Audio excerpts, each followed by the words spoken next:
प्यारे बच्चों, RGC online क्लासां विच तुहाडा स्वागत है। अज आपां गल करांगे BA भाग दूजा दे टॉपिक शुद्धि क्रिया बारे। शुद्धि क्रियावां शरीर नूं शुद्ध करन लई कीतीआं जांदियां ने, भाव कि शरीर दे अंदरूनी हिस्सिਆਂ ਨੂੰ साफ करन लई ਵੱਖ-ਵੱਖ हिस्सिਆਂ ਲਈ ਵੱਖ-ਵੱਖ क्रियावां कीतीआं जांदियां ने। ये योगा का हिस्सा है, योगा का पार्ट है। ये असी भूमिका देखांगे, इहदी इंट्रोडक्शन, फिर इहदियां किस्मां देखांगे ते अगले लैक्चरां दे विच उद्देश ते इसदे प्रभाव बारे देखांगे।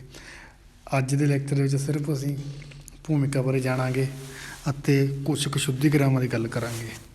सब तो पहलां शुद्धि क्रिया बारे जानते हैं। जिवें आपां पहलां गल करिए कि ये योगा का हिस्सा है।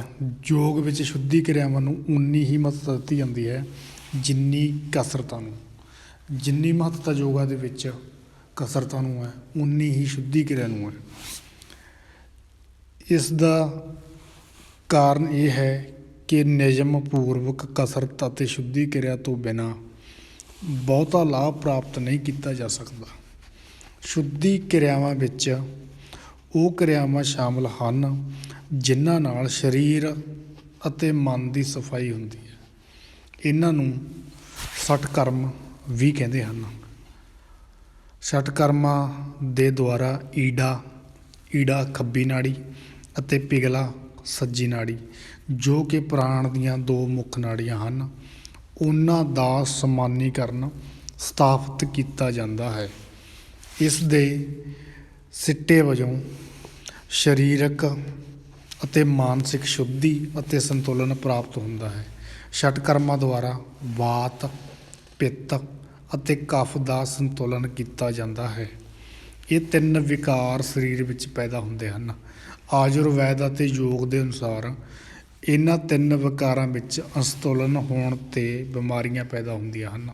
षटकर्मां ਨੂੰ ਪ੍ਰਾਣ ਤੋਂ ਪਹਿਲਾਂ ਵੀ ਕੀਤਾ ਜਾ ਸਕਦਾ ਹੈ ਤਾਂ ਕਿ ਸਰੀਰ ਦੀਆਂ ਬਿਮਾਰੀਆਂ ਤੋਂ ਬਚਿਆ ਰਹੇ ਅਤੇ ਅਧਿਆਤਮ ਦੇ ਰਸਤੇ ਵਿੱਚ ਕੋਈ ਰੁਕਾਵਟ ਪੈਦਾ ਨਾ ਹੋਵੇ।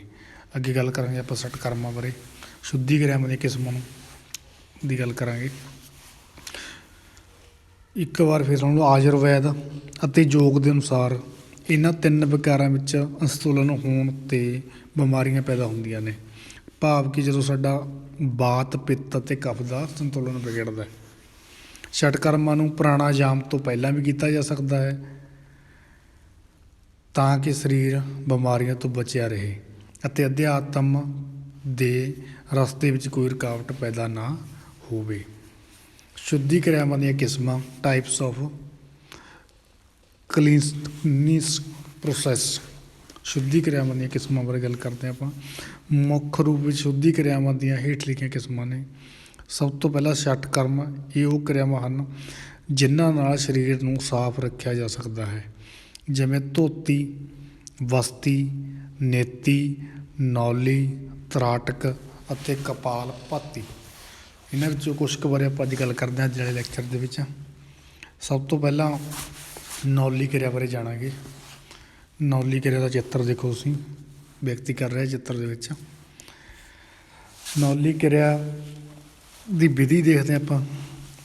ਦੋਵੇਂ ਪੈਰ ਵਿਚਕਾਰ 1 ਫੁੱਟ ਦੀ ਦੂਰੀ ਰੱਖੋ। ਦੋਨਾਂ ਪੈਰਾਂ 'ਚ 1 ਫੁੱਟ ਦੀ ਦੂਰੀ ਹੋਣੀ ਚਾਹੀਦੀ ਹੈ। ਆਪਣੇ ਹੱਥਾਂ ਨੂੰ ਗੋਡਿਆਂ ਉੱਤੇ ਰੱਖੋ ਅਤੇ ਖੜ੍ਹੇ ਹੋ ਜਾਓ। ਸਰੀਰ ਦੇ ਅੰਦਰੋਂ ਸਾਹ ਕੱਢੋ। ਬਾਹਰਲੇ ਕੁੰਭ ਦੀ ਸਥਿਤੀ ਵਿੱਚ ਪੇਟ ਨੂੰ ਪੂਰੀ ਤਰ੍ਹਾਂ ਪਚਕਾਓ। ਹੱਥ 'ਤੇ ਜ਼ੋਰ ਲਗਾ ਕੇ ਪੇਟ ਥੋੜ੍ਹਾ ਜਿਹਾ ਢਿੱਲਾ ਕਰੋ ਅਤੇ ਨਾਲ ਹੀ ਛਾਤੀ ਵੱਲ ਖਿੱਚ ਪਾਓ। ਪੇਟ ਦੇ ਨਲ ਨੂੰ ਬਾਹਰ ਨੂੰ ਖਿੱਚੋ, ਫਿਰ ਹੌਲੀ ਹੌਲੀ ਸਾਹ ਬਾਹਰ ਛੱਡੋ। ਜਦੋਂ ਇਹ ਕਿਰਿਆ ਕਰ ਰਹੇ ਹੋਵੋ ਤਾਂ ਦੇਖੋ ਕਿ ਪੇਟ ਦੇ ਵਿੱਚ ਨਾਲ ਨਿਕਲ ਰਿਹਾ ਹੈ ਜਾਂ ਨਹੀਂ। ਨਾਲ ਨਿਕਲਣ 'ਤੇ ਨਿਰਾਸ਼ ਨਹੀਂ ਹੋਣਾ ਚਾਹੀਦਾ। 10-15 ਮਿੰਟ ਰੋਜ਼ ਅਭਿਆਸ ਨਾਲ ਇਹ ਜ਼ਰੂਰ ਹੀ ਨਿਕਲਣਾ ਸ਼ੁਰੂ ਕਰ ਦੇਵੇਗਾ। ਖੁਰਾਕ। ਦਲੀਆ ਅਤੇ ਖਿਚੜੀ ਇਸ ਕਿਰਿਆ ਕਰਨ ਵਾਲਿਆਂ ਲਈ ਉੱਤਮ ਭੋਜਨ ਹੈ। ਵਾਮ ਨੌਲੀ ਖੱਬੇ ਪਾਸੇ ਦੀ ਨੌਲੀ। ਖੱਬੇ ਹੱਥ ਉੱਤੇ ਜ਼ੋਰ ਦੇਣ ਨਾਲ ਨੌਲੀ ਦੇ ਕੱਢਣ ਨੂੰ ਵਾਮ ਨੌਲੀ ਜਾਂ ਖੱਬੇ ਪਾਸੇ ਦੀ ਨੌਲੀ ਆਖਦੇ ਹਨ। ਇਸ ਕਿਸਮ ਵਿੱਚ ਪੇਟ ਖੱਬੇ ਪਾਸੇ ਤੋਂ ਸੱਜੇ ਪਾਸੇ ਨੂੰ ਘੁੰਮਦਾ ਹੈ। ਬੀ ਦੱਖਣ ਨੌਲੀ ਸੱਜੇ ਪਾਸੇ ਦੀ ਨੌਲੀ। ਦੱਖਣ ਨੌਲੀ ਕੱਢਣ ਲਈ ਸੱਜੇ ਹੱਥ ਉੱਤੇ ਜ਼ੋਰ ਦਿਓ। ਅਭਿਆਸ ਰਾਹੀਂ ਨੌਲੀ ਨੂੰ ਘੁਮਾਉਣਾ ਜਾਂ ਉਸ ਨੂੰ ਚੱਕਰ ਦੇਣਾ ਸਿੱਖਿਆ ਜਾ ਸਕਦਾ ਹੈ। ਇਸ ਵਿੱਚ ਪੇਟ ਸੱਜੇ ਪਾਸੇ ਤੋਂ ਖੱਬੇ ਪਾਸੇ ਨੂੰ ਘੁੰਮਦਾ ਹੈ।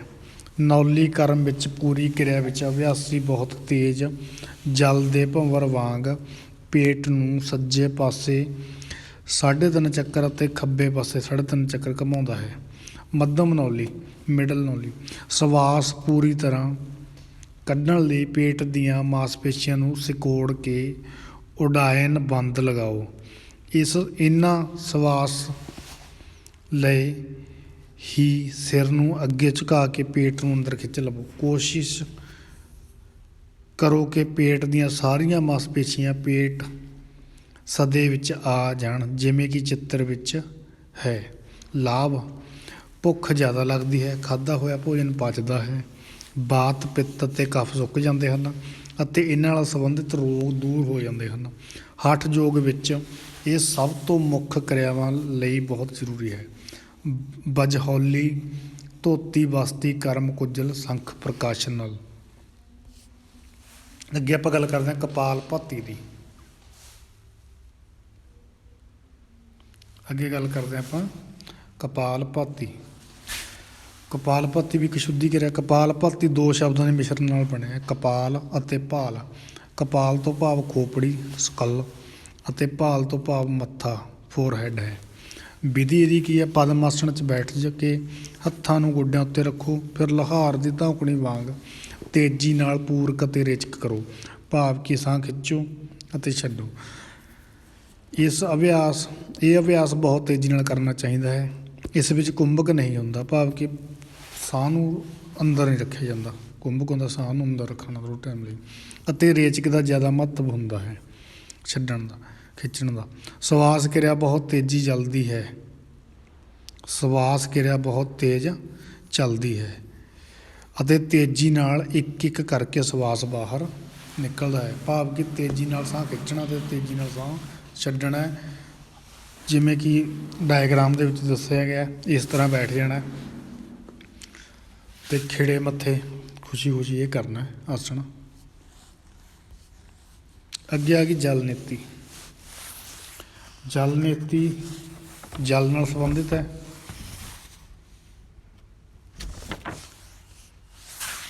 ਜਲ ਨੀਤੀ ਦੀ ਵਿਧੀ ਦੇਖੋ। ਇੱਕ ਟੂਟੀਦਾਰ ਲੋਟਾ ਲਓ, ਜਿਵੇਂ ਕਿ ਫੋਟੋ ਵਿੱਚ ਦਿਖ ਰਿਹਾ ਹੈ। ਇਹਦੇ ਵਿੱਚ 500 ਗ੍ਰਾਮ ਜਲ ਆ ਸਕਦਾ ਹੋਵੇ, ਉਹੋ ਜਿਹਾ ਹੋਵੇ ਭਾਂਡਾ ਜਿਹਦੇ ਵਿੱਚ 500 ਗ੍ਰਾਮ ਪਾਣੀ ਪੈਂਦਾ ਹੋਵੇ। ਟੂਟੀ ਦਾ ਅੱਗੇ ਦਾ ਭਾਗ ਇਸ ਤਰ੍ਹਾਂ ਬਣਿਆ ਹੋਵੇ ਕਿ ਨੱਕ ਦੇ ਛੇਕਾਂ ਵਿੱਚ ਠੀਕ ਆ ਸਕਦਾ ਹੋਵੇ। ਲੋਟੇ ਵਿੱਚ ਕੋਸਾ ਲੂਣ ਮਿਲਿਆ ਪਾਣੀ ਪਾਓ। ਪਾਣੀ ਇੰਨਾ ਕੋਸਾ ਹੋਣਾ ਚਾਹੀਦਾ ਹੈ ਜਿਸ ਨੂੰ ਸਹਾਰਿਆ ਜਾ ਸਕੇ, ਭਾਵ ਕਿ ਪਾਣੀ ਗਰਮ ਨਾ ਹੋਵੇ। ਪਾਣੀ ਵਿੱਚ ਲੂਣ ਇੰਨਾ ਪਾਓ ਜਿੰਨਾ ਦਾਲ ਬਣਾਉਂਦੇ ਸਮੇਂ ਪਾਇਆ ਜਾਂਦਾ ਹੈ।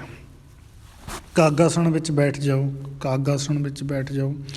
ਗਰਮ ਲੂਣ ਮਿਲੇ ਜਲ ਪਾਣੀ ਵਾਲੇ ਲੋਟੇ ਨੂੰ ਹਥੇਲੀ ਉੱਤੇ ਰੱਖੋ। ਨੱਕ ਦਾ ਜੋ ਸਵਰ ਚੱਲ ਰਿਹਾ ਹੋਵੇ ਉਸ ਦੇ ਨੱਕ ਦੇ ਛੇਕ ਵਿੱਚ ਟੂਟੀ ਲਗਾਓ। ਜੇ ਛੇਕ ਵਿੱਚ ਟੂਟੀ ਲੱਗੀ ਹੋਵੇ ਉਸ ਦੇ ਦੂਸਰੇ ਪਾਸੇ ਸਿਰ ਨੂੰ ਜਿੱਥੋਂ ਤੱਕ ਹੋ ਸਕੇ ਝੁਕਾਓ। ਅਜਿਹਾ ਕਰਦੇ ਹੀ ਨੱਕ ਦੇ ਦੂਜੇ ਛੇਕ ਵਿੱਚ ਪਾਣੀ ਡਿੱਗਣਾ ਸ਼ੁਰੂ ਹੋ ਜਾਵੇਗਾ। ਨੱਕ ਦੇ ਦੋਨਾਂ ਛੇਕਾਂ ਵਿੱਚ ਵਾਰੀ-ਵਾਰੀ ਇੱਕ ਲੋਟਾ ਕੋਸੇ ਲੂਣੇ ਪਾਣੀ ਦਾ ਕੱਢੋ। ਪਾਣੀ ਨਿਕਲਦੇ ਸਮੇਂ ਮੂੰਹ ਨੂੰ ਖੁੱਲ੍ਹਾ ਰੱਖੋ। ਸਾਹ ਮੂੰਹ ਤੋਂ ਲਓ ਅਤੇ ਮੂੰਹ ਰਾਹੀਂ ਹੀ ਛੱਡੋ। ਜੇਕਰ ਕਿਰਿਆ ਕਰਦੇ ਸਮੇਂ ਨੱਕ ਤੋਂ ਜ਼ਰਾ ਵੀ ਸਾਹ ਲਿਆ ਤਾਂ ਪਾਣੀ ਉੱਪਰ ਚੜ੍ਹਨ ਨਾਲ ਘਬਰਾਹਟ ਹੋਵੇਗੀ। ਜਲ ਨੀਤੀ। ਖੜ੍ਹੇ ਹੋ ਜਾਵੋ, ਸਟੈਂਡ ਅਪ। ਜਲ ਨੀਤੀ ਕਰਨ ਤੋਂ ਬਾਅਦ ਖੜ੍ਹੇ ਹੋ ਜਾਵੋ ਅਤੇ ਨਾਭੀ 'ਤੇ 90 ਡਿਗਰੀ ਦਾ ਕੋਣ ਬਣਾਉਂਦੇ ਹੋਏ ਝੁਕੋ। ਠੋਡੀ ਨੂੰ ਕੰਠ ਕੂਪ ਨਾਲ ਲਗਾਓ। ਸਿਰ ਨੂੰ ਸੱਜੇ ਖੱਬੇ ਅਤੇ ਉੱਪਰ ਹੇਠਾਂ ਘੁਮਾਓ ਤਾਂ ਜੋ ਨੱਕ ਦੇ ਛੇਕ ਵਿੱਚ ਚੜ੍ਹਿਆ ਪਾਣੀ ਨਿਕਲ ਜਾਵੇ। ਝੁਕਦੇ ਹੋਏ ਦੋਵੇਂ ਹੱਥ ਕਮਰ 'ਤੇ ਰਹਿਣੇ ਚਾਹੀਦੇ ਹਨ। ਨੋਟ ਜਲ ਨੀਤੀ ਕਰਨ ਦੇ ਮਗਰੋਂ ਕਪਾਲ ਭਾਤੀ ਜ਼ਰੂਰ ਕਰਨੀ ਚਾਹੀਦੀ ਹੈ। ਐਡਵਾਂਟੇਜ ਲਾਭ, ਜਲ ਨੀਤੀ ਦਾ ਅਭਿਆਸ ਕਰਨ ਨਾਲ ਹੇਠ ਲਿਖੇ ਲਾਭ ਹੁੰਦੇ ਨੇ। ਨੰਬਰ 1, ਦਿਮਾਗ ਅਤੇ ਨੱਕ ਸੰਬੰਧੀ ਸਾਰੇ ਰੋਗ ਦੋਸ਼ ਦੂਰ ਹੁੰਦੇ ਹਨ, ਜਿਵੇਂ ਪਾਗਲਪਨ, ਫੋੜੇ, ਨੱਕ ਦਾ ਵਧਿਆ ਮਾਸ, ਨਜ਼ਲਾ, ਜ਼ੁਕਾਮ ਆਦਿ। ਸਭ ਕਿਸਮਾਂ ਦਾ ਸਿਰ ਦਰਦ, ਨੀਂਦ ਨਾ ਆਉਣਾ ਅਤੇ ਨੀਂਦ ਬਹੁਤਾ ਆਉਣਾ ਦੂਰ ਹੁੰਦੇ ਹਨ। ਵਾਲ ਪੱਕਣੇ ਅਤੇ ਝੜਨੇ ਬੰਦ ਹੁੰਦੇ ਹਨ। ਬੁੱਧੀ ਤੇਜ਼ ਹੁੰਦੀ ਹੈ। ਭੁੱਲ ਜਾਣ ਦਾ ਦੋਸ਼ ਦੂਰ ਹੁੰਦਾ ਹੈ। ਅੱਖਾਂ ਦੀ ਜੋਤੀ ਵੱਧਦੀ ਹੈ। ਨੇਤਰ ਦੋਸ਼, ਅੱਖਾਂ ਵਿੱਚ ਲਾਲੀ, ਅੱਖਾਂ ਦੁਖਣਾ, ਰਾਤ ਨੂੰ ਨਾ ਦਿਸਣਾ ਅਤੇ ਇਸ ਦੇ ਨਾਲ ਹੀ ਨੱਕ ਵਿੱਚ ਧੁੰਦ, ਚਿੱਕੜ ਆਦਿ ਬਾਹਰ ਨਿਕਲਦਾ ਹੈ। ਕੰਨਾਂ ਦੇ ਸਭ ਰੋਗ, ਕੰਨ ਵਗਣਾ, ਠੀਕ ਨਾ ਸੁਣਨਾ, ਕਰਨ ਮੂਲ ਆਦਿ ਠੀਕ ਹੁੰਦੇ ਹਨ। ਇਹ ਸੀ ਕੁਛ ਨੇਤੀ ਦੀਆਂ ਕਿਰਿਆਵਾਂ ਜਾਂ ਸ਼ੁੱਧੀ ਕਿਰਿਆ ਦੀਆਂ ਕਿਰਿਆਵਾਂ। ਕੱਲ੍ਹ ਨੂੰ ਆਪਾਂ ਗੱਲ ਕਰਾਂਗੇ ਬਾਕੀ ਰਹਿੰਦੀਆਂ ਕਿਰਿਆਵਾਂ ਬਾਰੇ। ਅਤੇ ਇਹ ਵੀ ਇੱਕ ਯੋਗ ਦਾ ਹਿੱਸਾ ਹੈ। ਇਹਨੂੰ ਸਾਰੇ ਬੱਚੇ ਚੰਗੀ ਤਰ੍ਹਾਂ ਸੁਣ ਲਿਓ ਅਤੇ PDF ਪੜ੍ਹ ਲਿਓ, ਤੁਹਾਡੇ ਤੱਕ ਪਹੁੰਚਾ ਦਿੱਤੀ ਗਈ ਆ, ਅਤੇ ਯਾਦ ਕਰ ਲਿਓ। Thank you. ਤੁਹਾਡਾ ਸਮਾਂ ਸ਼ੁਭ ਰਹੇ।